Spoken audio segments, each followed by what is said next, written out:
Hi, it's just Dave from Newmac Equipment, and this is just a little video of an Alpha Harrison 330 Plus.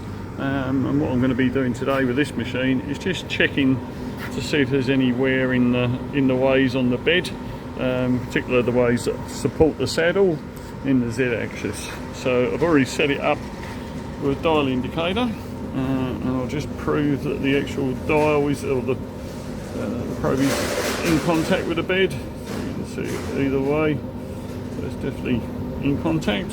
And the way I do it is I actually move it up on the Z-axis towards the chuck. Okay, pretty close to the chuck. You can see the dial is in one position, so if I now move it away from the chuck further up the bed, in this sort of area, then basically what we should see is no movement in the dial. Okay, so that's the first 6 inches. So if there was going to be any wear on the bed, that's where the wear would be. It's because that's where 90% of jobs are done. Okay, so if I carry on moving further up the bed,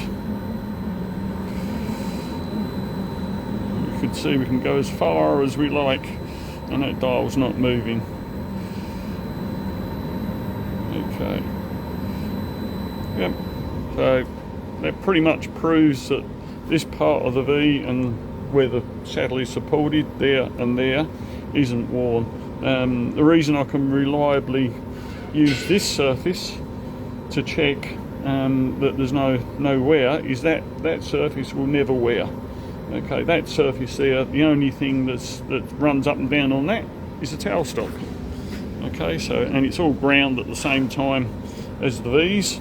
So if there was any wear here, obviously the dial would move because the saddle would drop, basically. So it's just a quick video proving that how good the bed is.